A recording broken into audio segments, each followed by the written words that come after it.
కాంగ్రెస్ సర్కారు కీలక అంశాలను గాలికొదిలేసింది. ట్రిబ్యునల్ విధించినా గడువు ముగిసినా ఇప్పటికీ ఎన్ఓసీ దాఖలు చేయకుండా నిర్లక్ష్యం వ్యవహరిస్తోంది.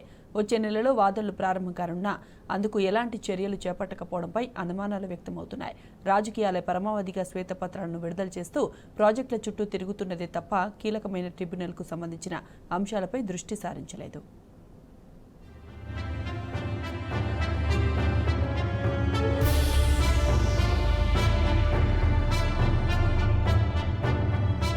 కృష్ణా జలాల్లో న్యాయమైన వాటాను సాధించే అంశంపై ప్రభుత్వానికి సోయి లేకుండా పోయింది. రాజకీయాలే పరమావధిగా శ్వేతపత్రాలను విడుదల చేస్తూ ప్రాజెక్టుల చుట్టూ తిరుగుతున్నదే తప్ప కీలకమైన ట్రిబ్యునల్కు సంబంధించిన అంశాలపై దృష్టి సారించలేదు. వచ్చే నెల నుంచి వాదనలు ప్రారంభం కావలసి ఉండగా అందుకు సంబంధించిన స్టేట్మెంట్ ఆఫ్ కేసును దాఖలు చేయలేదు.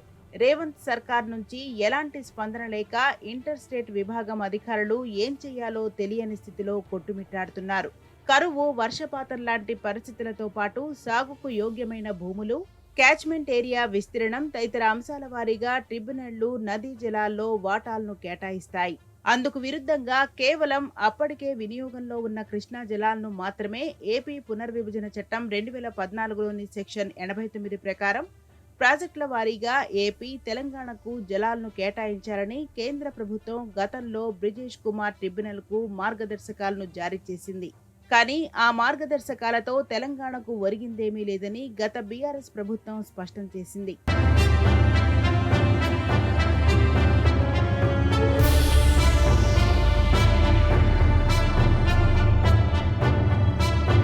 అంతర్రాష్ట్ర జల వివాదాల చట్టం 1956లోని సెక్షన్ 3 ప్రకారం ట్రిబ్యునల్కు విచారణ చేసే అధికారం కల్పించాలని సుదీర్ఘ పోరాటం చేసింది.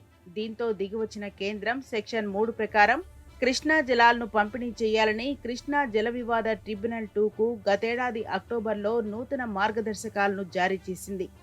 ఉమ్మడి ఏపీకి కేటాయించిన జలాలను ఇరు రాష్ట్రాల మధ్య పునః పంపిణీ చేయాలని, గోదావరి డైవర్షన్ ద్వారా వచ్చే 45 టీఎంసీల నీటి విషయాన్ని కూడా తేల్చాలని ట్రిబ్యునల్కు సిఫారసు చేసింది. దీంతో నూతన మార్గదర్శకాల ప్రకారం విచారణ చేపట్టేందుకు బ్రిటిష్ కుమార్ ట్రిబ్యునల్ 2 సిద్ధమైంది. తెలంగాణకు అత్యంత కీలకమైన కృష్ణా జలాల్లో న్యాయమైన వాటా సాధన కోసం ట్రిబ్యునల్ ఎదుట వాదనలు వినిపించాలంటే రాష్ట్ర ప్రభుత్వం అంతర్రాష్ట్ర అంశాల్లో అనుభవజ్ఞులైన సమర్థులైన అధికారులు, సహాయకులను ఇంటర్ స్టేట్ విభాగంలో నియమించాలి. వారికి ఈఎన్సీ జనరల్ ఎప్పటికప్పుడు దిశానిర్దేశం చేస్తుండాలి. కానీ ప్రస్తుతం ఆ పరిస్థితే లేకుండా పోయింది. శ్వేతపత్రం తయారీ, మేడిగడ్డ పర్యటనపై దృష్టి సారించినంతగా ఇంటర్ స్టేట్ విభాగంపై, ట్రిబ్యునల్ అంశంపై ఇప్పటికీ దృష్టి సారించలేదు.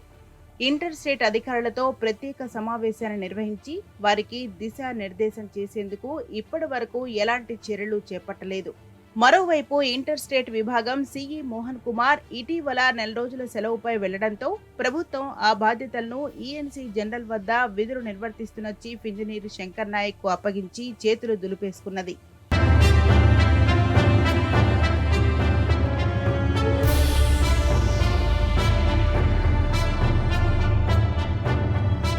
తెలంగాణ తరపున ట్రిబ్యునల్ ఎదుట బలమైన వాదనలను వినిపించేందుకు గత బీఆర్ఎస్ ప్రభుత్వం సీనియర్ న్యాయవాదులు వైద్యనాథన్, రవీందర్ రావు, నిఖిల్ స్వామి తదితరులను నియమించింది.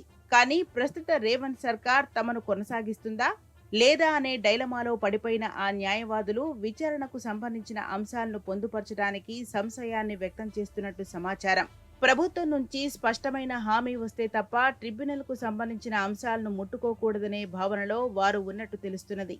అయినప్పటికీ అంతర్రాష్ట్ర జల విభాగం అధికారులతో గాని, న్యాయవాదులతో గాని రాష్ట్ర ప్రభుత్వం ఇప్పటి వరకు సమావేశాన్ని నిర్వహించలేదు.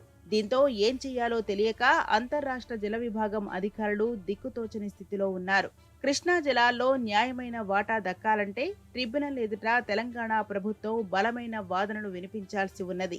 కృష్ణా జలాల కేటాయింపులో గతంలో జరిగిన అన్యాయంతో పాటు న్యాయపరంగా ప్రస్తుతం ఎంత వాటా వస్తుంది, ఏ కారణంతో జలాలను కేటాయించాలి, అందుకు గల ఆవశ్యకతలేంటి అనే విషయాలను సహేతుకంగా ట్రిబ్యునల్కు వివరించాల్సి ఉన్నది. దీనినే స్టేట్మెంట్ ఆఫ్ కేస్ అంటారు. దీన్ని 6 నెలల్లోగా దాఖలు చేయాలని ట్రిబ్యునల్ గతేడాది నవంబర్లో ఇరు రాష్ట్రాలను ఆదేశించింది. ఈ గడువు ఈ నెల 14తోనే ముగిసింది. వచ్చే నెల 5, 6, 7 తేదీల్లో ట్రిబ్యునల్ విచారణ కొనసాగనుంది. కానీ రాష్ట్ర ప్రభుత్వం ఇప్పటికీ ఎస్ఓసిని దాఖలు చేయలేదు.